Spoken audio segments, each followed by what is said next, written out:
적으로 선진국에 해당하는 나라다, 그런 인정을 받고 있다는 것은 아마 누구도 부인할 수 없는 사실이 된 것 같습니다. 우리나라가 이렇게 선진국으로 인정을 받게 되어진 것은 우리나라의 경제 규모라든가 군사력이라든가 다양한 분야에서 서방 세계에서 가장 힘이 있다고 하는 7개의 나라, 이른바 G7 국가의 수준까지 그렇게 모든 수준이 도달했기 때문에 선진국이라 그렇게 인정을 받게 된 것도 사실이지만, 이와 더불어서 다양한 분야에서 우리나라가 이제 사랑을 받고 있는 이른바 한류의 영향을 받은 것도 또한 한 몫을 했다, 그렇게 말씀을 드릴 수 있습니다. 한류 하면 여러분들이 잘 아시는 대로 문화적인 콘텐츠인 음악이라든가 혹은 드라마 혹은 영화, 그래서 K-드라마 또 K-팝 또 심지어는 영화, 그리고 의료, 또 그런가 하면 음식, 심지어는 우리나라의 그 방역, 이런 것을 다 한류의 한 흐름으로 그렇게 인정을 하고 또 사람들이 그것을 찾고 있다고 하는 것입니다. 자, 그런데 이렇게 다양한 한류의 열풍은 단순히 음식이나 문화나 음악이나 드라마나 혹은 영화, 의료 분야뿐만 아니라 농업 분야에서도 굉장히 인정을 받고 있는 것 같아요. 그래서 이른바 K-농업, 한국 방식의 농업이 세계 여러 나라에서 인정을 받고 또 사랑을 받고 있다고 합니다.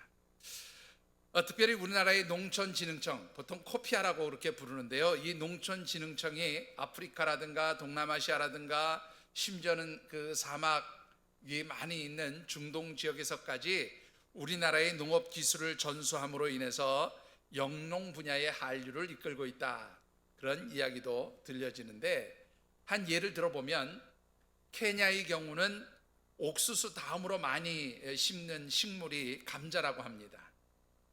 이 케냐 사람들이, 케냐의 농부들이 얼마나 많은 감자를 심는가 하면 대략 케냐 농부의 80만에 해당하는 사람들이 감자 농사를 짓는데, 이 감자 농사를 통해서 1년 동안에 거둬들이는 수확이 얼마냐면 250만 톤의 감자를 수확하는데, 이것을 돈으로 환산하면 약 5,700억 정도의 그러한 가치를 지닌 감자를 생산해내고 있다는 것입니다. 이 80만의 농부들이 만들어낸 250만 톤의 감자는 유통과 또 판매까지 한다면 관련된 업종에 종사하는 사람들이 무려 300만에 이른다고 그래요. 그러니까 엄청나게 큰 시장인 거죠. 그런데 문제는 이 케냐에서 감자를 생산하는 그 생산성을 보면 전 세계 평균량의 20 내지 50% 정도 사이에 해당한다는 거예요. 전 세계에서 100을 생산한다 그러면 단위 면적당 여기는 20에서 50, 많아야 50까지밖에 생산을 못한다는 것입니다. 이유가 뭘까요, 여러분들? 가장 중요한 이유는 좋은 씨 감자를 구하지 못하기 때문에 그렇다는 거예요. 좋은 씨앗이 되는 감자가 없어서 생산량이 많이 떨어지게 되어지는데, 우리나라 농촌진흥청이 이 코피아가 케냐에 들어가서 케냐의 토양에 맞는 그런 씨 감자를 개발해 주었는데, 이 씨 감자를 심고 나서 생산량이 무려 3.9배가 올라갔다고 해요. 그래서 단위 면적당 약 한 3,000평 정도 되면 이 감자 생산량이 3.2톤이었는데 3.2톤 중에서도 5분의 2에 해당하는 한 120만 톤 정도가 다 뭘로 나갔냐면 감자병에 들어서 먹을 수 없는, 사용할 수 없는 그러한 식물로 버리게 되었다는 거예요. 그런데 우리나라 코피아가 개발해 준 그 씨감자를 사용을 했더니 3,000평당 얼마의 생산량이 나왔냐면 12.9톤의 생산량이 나왔답니다. 농가 소득이 4.4배 증가했다고 그렇게 이야기를 합니다. 여러분들, 단순히 좋은 씨앗을 심어서 많은 농가의 소득이 올라가고 생산량이 올라간 것은 아닙니다. 좋은 씨앗과 함께 우리나라 농촌진흥청이 여러 가지 좋은 농업 기술을 전수해 준 것이 많은 생산량을 확장시키는데 큰 도움이 되었다라고 하는 것이지요. 여러분들 어떻습니까? 절기상으로 이 9월이라고 하는 달은 가을이 시작되어지는 그런 절기입니다. 농사를 짓는 분들은 1년 농사 열심히 지어서 이 가을에 풍성한 수확과 소득을 얻기 원하는 것이 아마 일반적이다, 그렇게 말씀을 드릴 수 있을 것 같습니다. 자, 그런데 사실 농사를 짓는 분들뿐만 아니라 모든 삶의 자리에서 사람들은 1년 동안 열심히 땀 흘려 수고하면 그 수고의 열매, 그 땀방울의 대가를 풍성한 소득과 열매로 그렇게 얻기를 원하는 것은 인지상정이라 그렇게 말씀을 드릴 수가 있습니다. 이것은 하나님의 자녀된 우리 성도들에게도 예외는 아닙니다. 우리들도 다 마찬가지로 1년 동안 열심히 살았으면 풍성한 소득과 열매를 거두기 원하는 것, 그야말로 부인할 수 없는 사실이죠. 자, 그런데 중요한 것 한 가지가 있어요. 아주 중요한 차이가 한 가지 있다는 겁니다. 그것은 바로 세상 사람들이 풍성한 소득과 열매를 거두기 위해서 열심히 땀 흘려 수고하지만 하나님의 백성들, 하나님의 자녀된 성도들이 이 세상에서 풍성한 소득과 열매를 거두기 위해서는 먼저 거두어야 할 것이 있다라는 것입니다. 그것이 무엇입니까? 그것은 바로 영적으로 풍성한 수확을 거두어야 한다는 것. 우리의 삶의 자리가 풍성한 소득과 열매가 있기 위해서는 영적인 수확이 먼저 풍성해져야 한다라는 것입니다. 그래서 이 가을이 시작되어지는 9월에 함께 묵상하는 말씀의 주제를 이렇게 정해보았습니다. 우리 같이 한번 9월의 말씀 주제 읽어보실까요? 가을 풍성한 영적 수확을 소망하는 절기입니다. 예, 한 번만 더 해보시죠. 가을 풍성한 영적 수확을 소망하는 절기입니다. 자, 우리의 삶에서 풍성한 소득과 열매가 있기 위해서는 먼저 영적으로 풍성한 수확을 얻을 수 있어야 하고, 또 영적으로 풍성한 수확을 얻기 위해서는 우리의 영적인 삶을 참으로 하나님께서 기뻐하시는 방법으로 경영해 가야 한다는 것이죠. 마치 농사 짓는 사람들이 좋은 농업의 경영 방법을 사용할 때에 많은 소득과 열매를 거두는 것처럼 우리의 삶의 자리를 하나님이 기뻐하시는 영적인 방법으로 경영해야 영적으로 풍성해지고 더 나아가서 풍성한 수확과 소득들이, 열매들이 있게 되어진다고 하는 것입니다.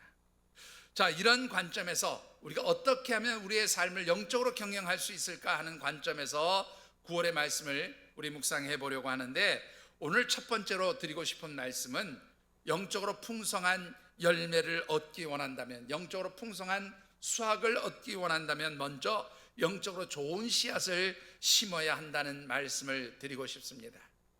오늘 우리에게 주신 하나님의 말씀은 여러분들이 잘 아신 대로 사도 바울이 갈라디아 교회 성도들에게 보낸 편지 가운데 한 부분인데, 특별히 이 말씀을 보면 우리가 어떻게 우리의 삶을 영적으로 경영해 가야 풍성한 영적 소득과 열매가 있게 되어지는지를 아주 잘 보여주고 있습니다.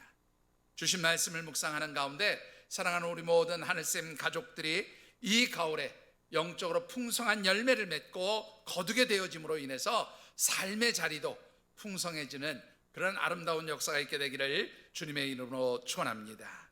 자, 오늘 주신 말씀을 통해서 우리가 먼저 묵상해 보고 싶은 것은, 우리가 영적으로 풍성한 수확과 소득을 얻기 위해서는 심지 말아야 할 씨앗이 있음을 보게 됩니다. 자, 어떤 씨앗을 심지 않아야 될까요? 그것은 바로 육체의 소욕, 곧 육신의 정욕을 만족시키는 그런 씨앗은 심지 않아야 한다는 것이지요. 여러분들 본문 8절의 말씀을 우리 같이 한번 받들어 읽어보겠습니다. 8절입니다. 자기 육체를 위하여 심는 자는 육체로부터 썩어질 것을 거두고 성령을 위하여 심는 자는 성령으로부터 영생을 거두리라. 자, 이 말씀 가운데 우리 먼저 상반절을 보면 자기의 육체를 위하여 심는 자는 육체로부터 무엇을 거둔다고요? 썩어질 것을 거두게 된다, 그렇게 말씀합니다. 자, 여기서 특별히 중요한 단어가 하나 있어요. 이 심다라고 하는 단어인데, 이 심다라고 하는 단어는요, 스페레이라고 하는 단어를 씁니다. 헬라어로 스페레이라고 하는 단어를 쓰는데, 이 단어는 더 정확하게 번역하면 씨를 뿌리다, 그렇게 번역을 하는 게 더 정확한 표현이에요. 단순히 심는다는 게 아니라 씨를 뿌린다, 씨를 심는다, 그런 뜻인데, 육체를 위하여 심는다는 말은 그래서 다른 말로 표현하면 육체를 위한 씨를 뿌린다, 육체를 위한 씨를 심는다, 그런 말이 되는 거죠. 자, 육체를 위하여 씨를 뿌린다는 말을 또 바꾸면 어떻게 바꿀 수 있어요? 육체의 소욕, 곧 육신의 정욕을 만족시키는 그러한 일을 하기 위해서 땀 흘려 수고하는 것, 이것이 바로 육체를 위하여 씨앗을 뿌리는 것이고 육체를 위하여 심는 것이다, 그렇게 말씀을 드릴 수가 있습니다. 자, 그런데요, 왜 육체의 소욕, 우리 육신의 정욕을 만족시키기 위한 씨를 뿌리면 안 되느냐라는 거지요. 그 이유를 본문에 보면 육체를 위한 씨앗을 뿌리면, 육체의 소욕을 만족시키기 위한 씨앗을 뿌리면 그 열매는 뭐라고요? 썩어질 것이다, 그렇게 말씀합니다. 여러분들 열심히 땀 흘려 수고해가지고 열매를 거뒀더니 다 썩어서 사용할 수 없다, 그러면 여러분들 그런 농사 짓겠어요? 아마 절대로 안 지을 겁니다. 자, 중요한 것은 이 육신의 정욕을 위하여 심는 이 씨앗, 그래서 결국 썩어질 것밖에 거둘 것이 없는 이 육체의 씨앗이라는 게 뭘까? 썩어지는 것이 무엇을 의미하는 것인가? 라는 겁니다. 여러분들, 이 썩어질 것이라는 것을 로마서 7장 5절에 보면 이렇게 표현을 하고 있어요. 같이 한번 읽어보실까요? 우리가 육신에 있을 때에는 율법으로 말미암는 제 정욕이 우리 지체 중에 역사하여 우리로 사망을 위하여 열매를 맺게 하였더니. 자, 여러분들 여기 보면 죄의 정욕, 곧 육신의 정욕이 우리 가운데 역사해서 그야말로 육체를 위한 씨앗을 뿌리게 되면 무엇을 맺게 된다고요? 썩어질 것은 곧 무엇이에요? 사망의 열매예요. 죽음의 열매를 맺게 되어진다는 겁니다. 여러분들, 왜 육신의 정욕을 위한 씨앗, 우리의 육신의 소욕을 만족시키기 위한 씨앗을 뿌리게 되면 사망의 열매가 찾아오게 되어질까라는 것이지요.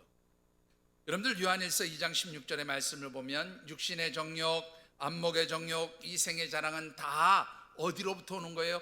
하나님께로부터 오는 것이 아니라 세상으로부터 온 것이라, 그렇게 말씀하고 있어요. 자, 이 세상은 무엇을 상징합니까? 이 세상은 바로 공중의 권세 잡은 자, 곧 어둠의 영, 사단을 의미하는 것이 바로 세상이라는 단어. 즉 육신의 정욕을 만족시키기 위해서 살아가는 사람은 육체를 위한 씨를 심는 것이고, 육체를 위한 씨앗은 어디로부터 와요? 어둠의 영인 사단으로부터 온 것이기 때문에 결국 그 마지막에는 뭐가 맺혀지는 겁니까? 죽음의 열매, 사망의 열매가 맺혀지게 되어진다는 것이지요. 자, 그런데요, 여러분들에게 한번 여쭤보고 싶습니다. 여러분들이 뿌린 씨앗이 죽음의 열매, 사망의 열매, 그야말로 썩어져서 사용할 수 없는 그런 열매라는 것을 알면 여러분들 그런 씨앗을 뿌리시겠어요? 아, 나는 그래도 좋아, 나는 그래도 그런 씨앗 뿌릴 거야 생각하시는 분은 손 내리세요. 제가 손 안 들 줄 알았어요. 다 그런 씨앗 뿌리시겠어요? 그런 씨앗 안 뿌리시죠? 네? 그런 씨앗 뿌리겠다는 분 있으면 잘 들어보세요. 손 올리세요. 자, 여러분들 육체의 소욕을 만족시키는 그런 씨앗을 뿌리기 원하는 하나님의 백성, 하나님의 자녀들은 한 사람도 없어요. 그런데 왜 우리가 그런 씨앗을 뿌리게 되느냐는 거예요. 그 이유에 대해서 본문 7절에 이렇게 말씀하고 있습니다. 7절을 같이 받들어 읽어보시죠. 스스로 속이지 말라. 하나님은 업심여김을 받지 아니하시나니 사람이 무엇으로 심든지 그대로 거두리라. 자, 맨 앞부분에 보면 뭐라고 돼요? 스스로 속이지 말라. 그런데요, 여러분들, 이 스스로 속이지 말라라는 말을 원문 성경에 보니까 뭐라 하냐면 사단에게 속지 말라, 그렇게 말해요. 사단에게 속지 말라. 무슨 말입니까? 여러분들, 사단은 에덴 동산 이후로부터 지금까지 끊임없이 우리를 속이는 자예요. 여러분들 어떻게 생각하십니까? 이 사단이 에덴 동산에서 하와를 속일 때에 뭐라고 말합니까? 선악을 알게 하는 나무의 열매를 따먹게 하기 위해서 뭐라고 얘기해요? 하나님께서 너희들이 그 선악을 알게 하는 열매를 먹으면 정령 죽으리라, 그렇게 분명히 말씀하셨는데 사단이 속여요. 뭐라고 속여요? 안 죽어. 먹어도 안 죽어. 오히려 어떻게 돼요? 하나님처럼 눈이 밝아져서 너희들이 영생의 삶을 살게 될 거야. 속여요. 여러분들, 바로 이거지요.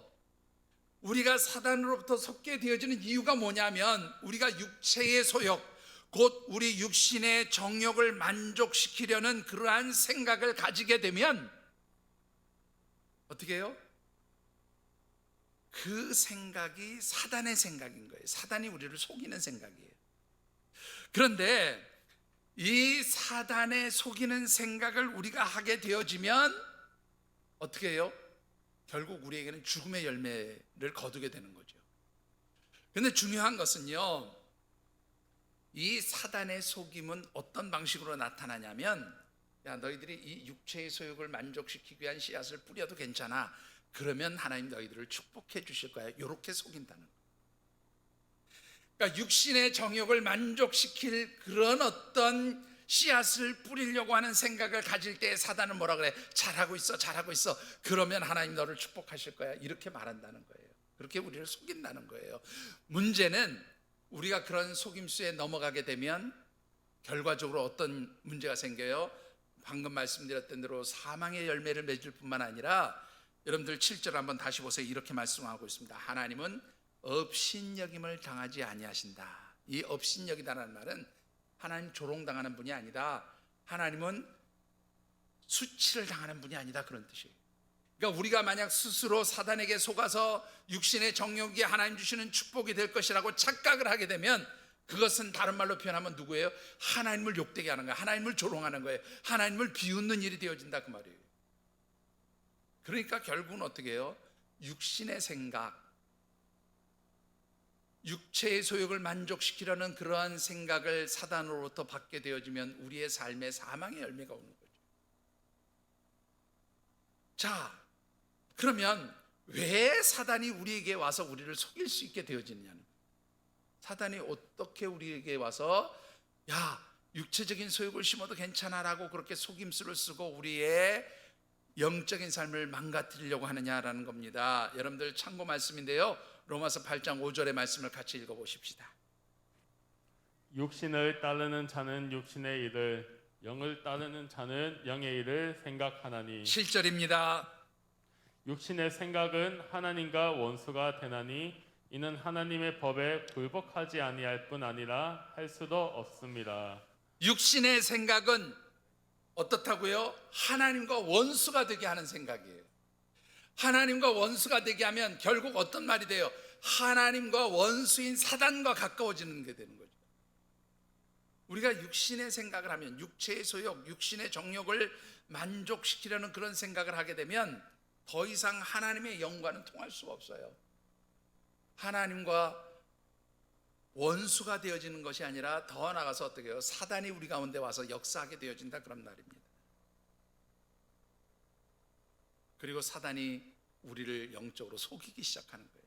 그래서 결국은 사망에 이르게 되어진다는 겁니다. 사랑하는 성도 여러분, 여러분들은 어떤 생각을 하면서 사십니까?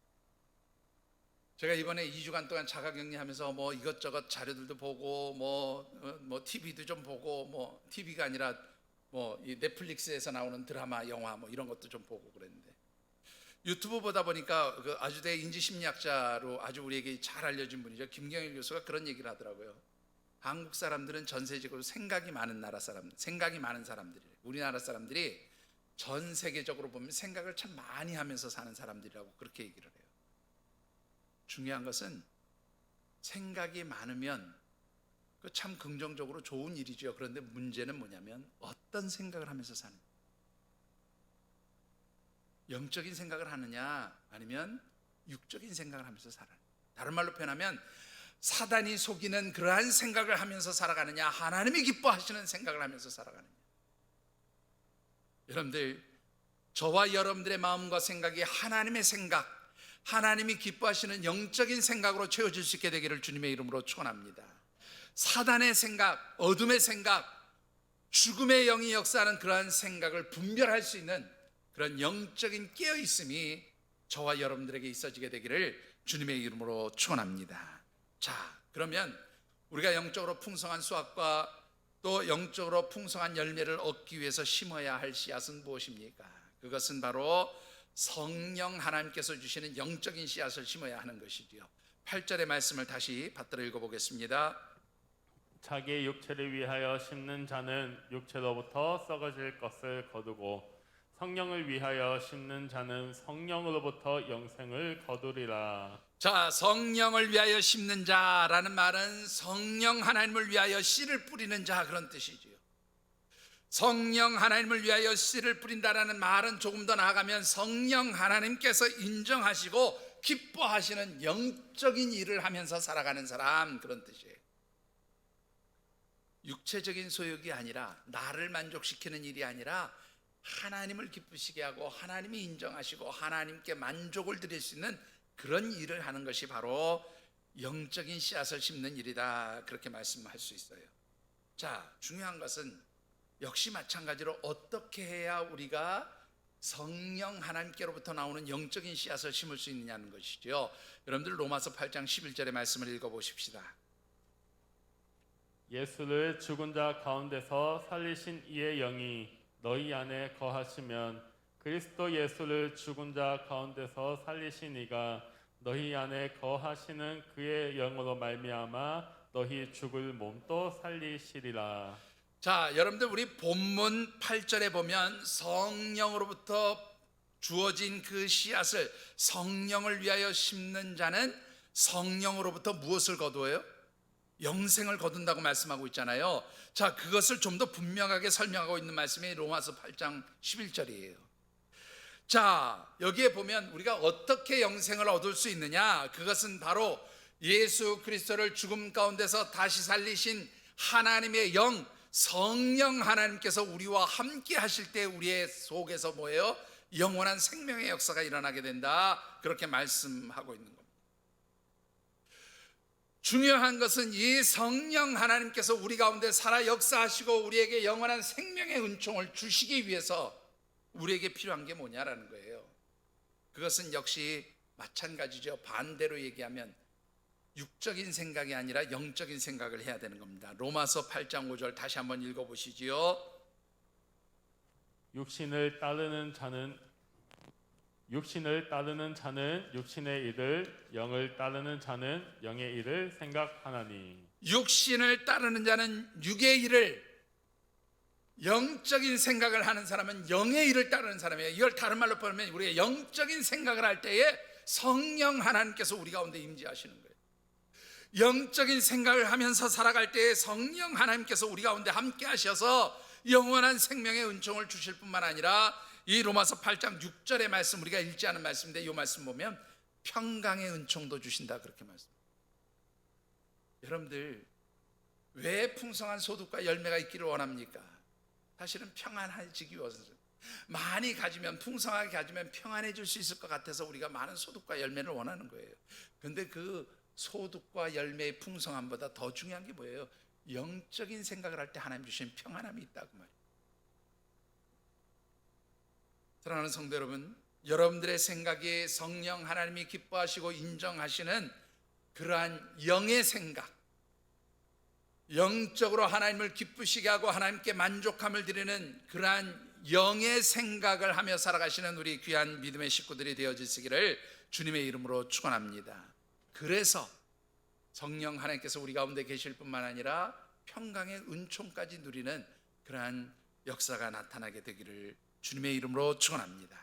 자, 우리가 영적인 생각을 하면서 산다라고 하는 것은 구체적으로 어떤 일을 하면서 살아가는 것일까요? 무엇을 하는 것이, 어떻게 사는 것이 영적인 일을 하면서 살아가느냐라는 것인데 9절 말씀 다시 한번 같이 받들어 읽어보겠습니다. 우리가 선을 행하되 낙심하지 말지니 포기하지 아니하면 때가 이름에 거두리라. 자, 여기에 보시면 선을 행하라 그렇게 되어 있어요. 10절 말씀을 보면, 갈라디아서 6장 10절 말씀을 보면 이렇게도 이야기합니다. 그러므로 우리는 기회 있는 대로 모든 이에게 착한 일을 하되, 착한 일, 선한 일 다 같은 말이에요.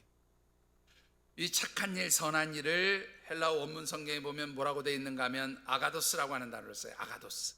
이 아가도스라는 말은 무슨 뜻인가 하면 윤리적으로 도덕적으로 정결하고 깨끗한 삶을 살아라 그런 뜻인데요. 사실은 여기서 끝나는 게 아니라 더 적극적으로 선한 일을 하라는 거예요. 착한 일을 하라는 거예요. 근데 그 적극적으로 하는 선한 일, 착한 일이 뭐냐라면 나를 유익하게 하는 일이 아니라 다른 사람을 유익하게 하는 일을 하라 그런 뜻이에요. 여러분들 살면서 누구를 위해서 사십니까? 예? 솔직하게 한번 얘기해요. 누구를 위해서 사십니까? 그냥 우리 하나님 위해서 산다 뭐 이런 얘기 좀 다 빼놓고 여러분들 왜 열심히 먹고 왜 열심히 운동하고 왜 열심히 잘 살려고 합니까? 누구를 위해서? 누구를 위해서? 나를 위해서. 나를 위해서. 그죠? 조금 더 나가면 누구를 위해서? 가족을 위해서, 자녀들을 위해서, 사랑하는 남편이나 아내를 위해서. 여기까지는 가능해요.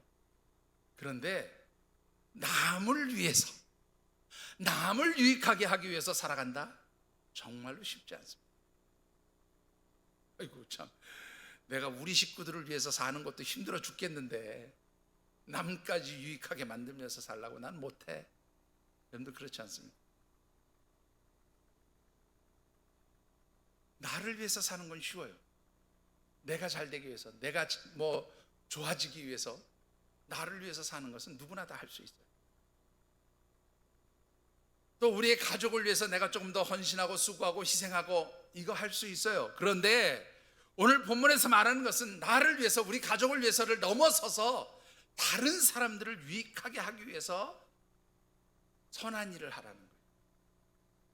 특별히 조금 더 나가면 이 말은 내가 어떤 유익을 얻기 위해서, 내가 어떤 이득을 얻기 위해서 가식적으로 선한 일을 하는 것이 아니라 나에게 어떤 이득이 돌아오지 않더라도, 나에게 어떤 유익함이 없을지라도 다른 사람을 유익하게 만들 수 있으면 그러한 순수한 마음을 가지고 선을 행하고 착하게 살라. 이것이 바로 선을 행하는 것이다, 착한 일을 하는 것이다 라고 그렇게 말씀하고 있습니다.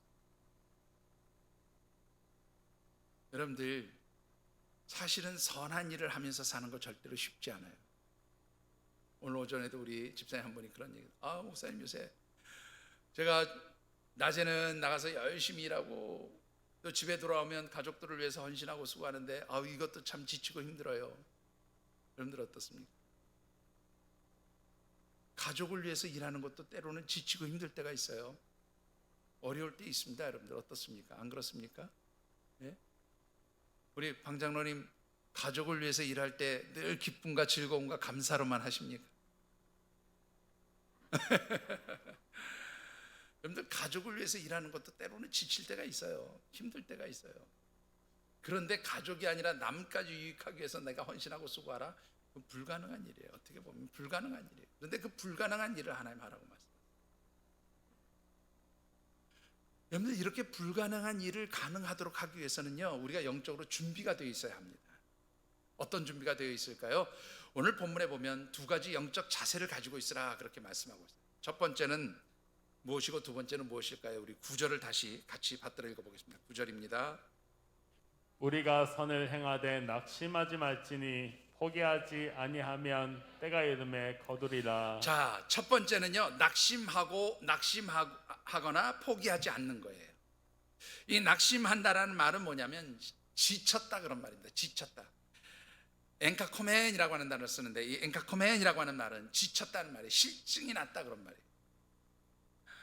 제가요 이번 그 격리 기간 동안에 뭐를 해야 될까 많은 걸 계획했어요. 그 중에 하나가 뭐 목사니까 열심히 여러분들 성경 보고 기도만 했겠지. 우리 목사님 솔직히 절대로 못 그럽니다. 그래서 이번 기회에 그동안 못 봤던 영화도 좀 보고 드라마도 좀 보겠다 생각을 하고요, 열심히 초반에 봤어요. 영화 한 3편 보고 나니까 그 다음에 지겨워서 못 보고, 드라마 한 시즌 무슨 드라마인지 한 시즌 한 10편 보고 나니까 아이고 그 다음부터는 아예 지겨워서 보기도 싫어요. 보기도 싫어요. 바로 실증 나는 거죠. 선한 일을 하면서 이렇게 실증 낼 수밖에 없는 그러한 시간이 온다라는 거예요. 또 여기서 포기한다는 말은요, 에클레오메노이라는 단어를 쓰는데 이 에클레오메노이라고 하는 단어는 뭐냐면 피곤했다는 말이에요. 피곤해졌다. 내가 약해졌다. 우리가 하나님이 기뻐하시는 일들, 영적인 생각을 가지고 다른 사람을 유익하게 하는 이런 일들을 행할 때에 사단은 우리를 지치게 만들어요. 힘들게 만들어요. 피곤하게 만들어요.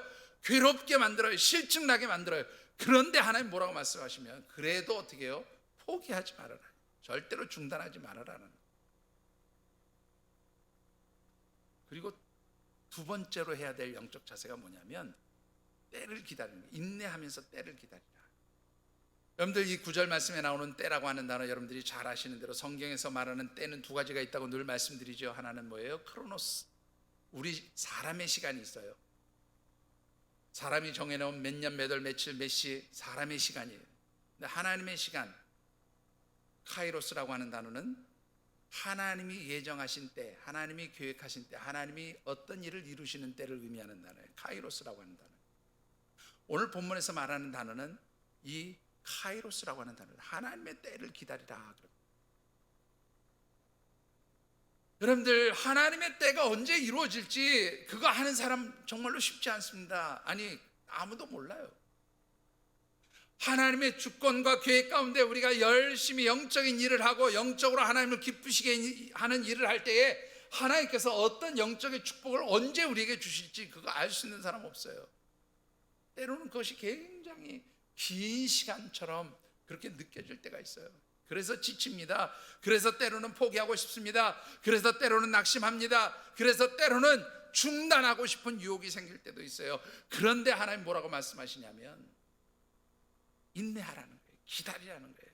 견디라는 거예요. 그리고 영적으로 살아가라 그렇게 말씀합니다.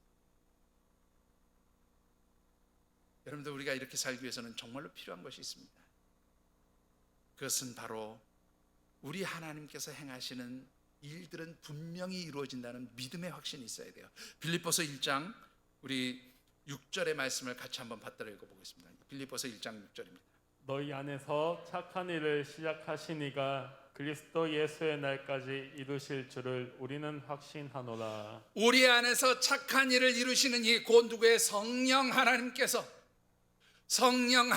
우리 가운데서 역사하시며 선한 일, 착한 일, 하나님이 기뻐하시는 영적인 일을 하게 하실 때에 어떻다고요? 하나님께서 마지막 예수 그리스도의 날, 즉 하나님 이 세상을 심판하시기 전 그 어떤 날에 하나님 분명한 열매로 주실 것을 확신하라는 거예요. 그것을 믿으라고 말씀하고 있어요. 여러분들 우리 하나님은 공짜로 받는 분이 아닙니다. 우리 하나님은 여러분들이 수고하고 땀을 흘리고 하나님을 위해서 영적인 생각을 하면서 영적인 일을 할 때 반드시 하나님 축복으로 갚으셔요. 자, 어떤 축복으로 갚아주십니까? 로마서 8장 16절과 17절 말씀 우리 같이 한번 받들어 읽어보겠습니다. 성령이 친히 우리의 영과 더불어 우리가 하나님의 자녀인 것을 증언하시나니 자녀이면 또한 상속자 곧 하나님의 상속자요 그리스도와 함께 한 상속자니 우리가 그와 함께 영광을 받기 위하여 고난도 함께 받아야 할 것이니라. 자, 여러분들 한번 보세요. 우리가 영적인 일을 하고 영적인 생각을 하고 영적으로 하나님 기뻐하시는 그러한 영적 씨앗을 심기 위해서는 누가 우리 가운데 역사하세요? 성령 하나님이 우리 가운데 역사하세요. 다른 말로 표하면 성령 하나님이 우리와 함께 하시는 거예요. 근데 성령 하나님께서 우리와 함께 하시면서 영적인 일을 하게 하실 때에 그때 하나님 성령 하나님께서 무엇도 하시는가 하면 16절을 보세요. 16절을 다시 한번 보시면 성령 하나님께서는 우리의 영과 더불어 우리가 누구인 것을 증언해요? 하나님의 자녀가 된 것을 증언하세요. 하나님의 자녀라고 인정해 주시는 거예요. 그런데 하나님의 자녀가 된다라고 하는 이 말은 그 다음 이어지는 17절의 말씀을 보니까 뭐라고 되어 있어요? 자녀이면 또한 상속자, 곧 뭐예요? 하나님께서 주시는 천국의 유업을 상속받을 수 있는 하나님의 백성, 하나님의 상속자가 되어진다 그렇게 말씀하고. 그런데 하나님의 상속자가 된다는 게 뭐예요? 나중에 말씀 또 드리겠습니다만 에베소서 1장에 보면 하늘에 속한 모든 신령한 복으로 너희를 복되게 하신다는 그 말씀처럼 하나님께서 하늘로부터 내리시는 영적인 복을 비롯한 모든 복을 우리에게 더하시도록 풍성하게 주신다라고 하는 그런 약속의 말씀인 것입니다. 여러분들 여러분들이 하나님의 자녀로서 성령 하나님과 동행하시며 영적인 생각을 하고 영적인 씨를 뿌리고 영적으로 하나님을 기쁘시게 하는 일에 힘쓸 수 있게 되기를 주의 이름으로 축원합니다. 그리할 때 하나님 우리에게 하늘의 신령한 복으로 복되게 하시고 우리의 삶을 풍성케 하실 줄 믿습니다. 말씀을 맺습니다. 우리 한국교회 역사를 보면 1970년대를 전후로 해서 큰 부흥과 성장의 역사를 이루게 됩니다. 특별히 1973년도 우리 여의도 광장에서 빌리그레암 목사님을 초청해서 전도 대집회가 있었어요. 제가 그때 그 중학생 때였던 것 같아요. 초등학교 6학년인가 아무튼 중학생 때였던 것 같아요. 중학교 2학년쯤 됐던 것 같은데, 그때 이 여의도 광장에 보고 와, 우리나라 사람 되게 많다, 어린 생각에 그런 생각을 했었어요. 그때 당시 100만의 성도가 모였다고 그랬죠. 그리고 그 이듬해인가 엑스포 74라고 하는 전도대 집회가 있었을 때도 역시 한 100만이 모였어요. 이 엑스포 74는 그 초교파적으로 한국 기독교 그리고 1984년도인가에 그 한국 기독교 100주년 기념 선교대회가 있었는데, 그때도 그 100만의 성도들이 모였었던 그런 일이 있었습니다. 1974년인가요? 이 엑스포 대회 때 청년들만 모인 숫자를 보면 대강고등학교에서 엑스포 청년대회가 있었는데 초교파적으로 이때만 해도 이 대강고등학교에 수만 명의 청년들이 왔었어요. 영락교에서 전국 청년회장 수련회가 있을 때 3,000명씩 청년회장들이 모여서 그렇게 말씀을 듣고 기도했어요. 여러분들, 이 1973년 빌리그레암 집회로부터 시작되어져서 엑스포 대회라든가 기독교 100주년 기념대회라든가 이 시기에 우리 성도들이 한 일이 뭡니까? 여러분들, 말씀 듣고 기도하는 일이었어요. 비가 쏟아져도 무릎 꿇고 하나님 앞에 그 비 맞으면서 눈물로 기도하고 하나님을 찾고 하나님을 향해서 부르짖고 하나님 말씀을 붙들었어요. 그럴 때 사실 우리나라의 경제 성장의 역사가 그때부터 시작되었습니다. 뭐 세상 사람들은 경제개발 5개년 계획 1차, 2차, 3차가 잘 돼서 그렇게 부자가 됐다고 얘기할지 모르지만, 영적으로 보면 우리가 하나님 앞에 영적인 일에 붙들리고 영적인 일을 관심 갖고 그 일에 힘쓰게 되었을 때 하나님이 다른 것도 더하여 주신 줄 믿습니다. 여러분들의 삶의 자리가 풍성해지기를 원하십니까? 여러분들의 삶이 넉넉해지기를 원하십니까? 여러분들의 삶에 풍성한 열매가 있기를 원하십니까? 그렇다면 영적인 일에 씨를 뿌리시게 되기를 주의 이름으로 축원합니다.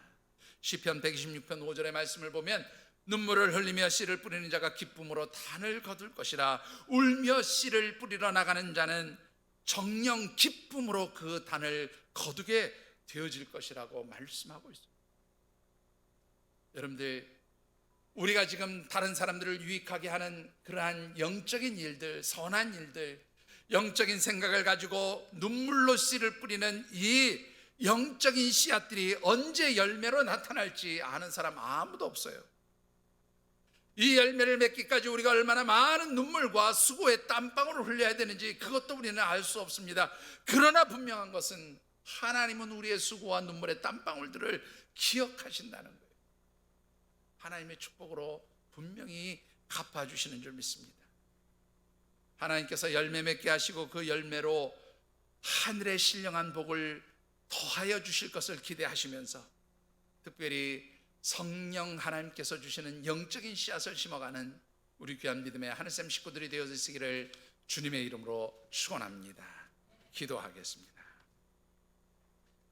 특별히 주신 말씀을 붙들고 우리 다시 한번 묵상하면서 결단하는 기도의 시간을 갖습니다. 하나님, 우리의 삶의 자리에 정말로 하나님 백성, 하나님의 자녀로 산다고 하면서 실제로는 육신의 생각, 육체의 소욕을 만족시키기 위한 그러한 사단의 씨앗을 뿌리는 삶이 되지 않았는지 이 시간 저희들이 돌이켜봅니다. 하나님, 이 시간 우리의 마음과 생각들을 영적인 생각으로 하나님께서 붙들어 주시는 영의 생각으로 채워주셔서 하나님, 우리의 심령 가운데 성령 하나님 역사하도록 도와주옵시고, 또 성령 하나님 역사하실 때에 우리의 삶이 하나님 보시는 영적인 삶, 영적인 축복의 삶이 되게 하여 주시옵소서. 각자 느끼고 깨달은 대로 이 시간 결단하며 기도하는 시간 같습니다. 사랑의 아버지 하나님, 위해서 나아가십니다.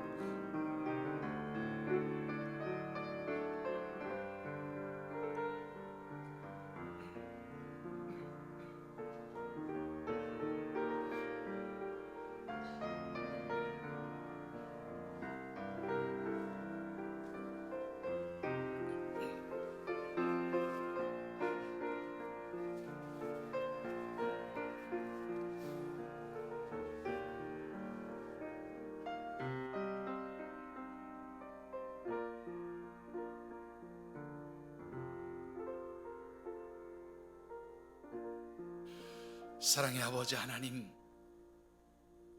풍성한 소득과 열매를 소망하는 이 가을의 절기에 저희들의 삶의 자리에 풍성한 하나님 주시는 축복의 열매가 있기를 간구하며 주님의 주시는 말씀을 붙듭니다. 하나님, 저희들의 마음과 생각이 늘 영적인 마음과 생각들이 되게 하시고 하나님이 기뻐하시는 선한 일, 착한 일을 행하며 영적으로 우리의 삶을 경영해가는 하나님의 자녀들 되게 하여 주시옵소서. 그리할 때 하나님, 저희들이 영적인 삶의 방식으로 우리의 삶을 경영해 가며 하나님 기뻐하시는 영적인 씨앗들을 뿌릴 때에 하늘의 신령한 복으로 우리를 복되게 하시는 하나님의 놀라운 축복 임하는 아름다운 역사가 이 가을 수확의 절기에 저희들의 삶의 자리에도 나타나도록 도와 주시옵소서. 하나님 함께 하시며 도우시기를 간절히 소원하오며 이제는 성부, 성자, 성령 하나님의 인도하시고 교통하시는 은총의 역사가 수확의 절기 이 가을에 하나님 주신 말씀을 붙들고 영적인 씨를 뿌리며 영적인 삶의 방식을 경영해 감으로써 하나님 주신 하늘의 신령한 복을 받아 누리는 복된 믿음의 가족들이 되겠다고 다짐하며 삶의 자리로 나가는 모든 주의 백성들과 이들의 가정과 경영하는 기업, 땀 흘려 일하는 직장과 일터, 선물로 주신 자녀들, 연로하신 부모님, 그리고 이 나라와 민족 세우신 주의 성전들, 특별히 주께서 피로 값주고 세우신 이 하늘샘 재단과 우리 교회가 꿈꾸고 소망하는 여러 가지 사역 비전 위에 또한 코로나 바이러스로 인하여 신음하고 고통당하는 지구촌 모든 영혼들, 특별히 하나님을 알지 못하는 그 영혼들 위에 늘 함께 하시기를 간절히 축원하여지이다. 아멘.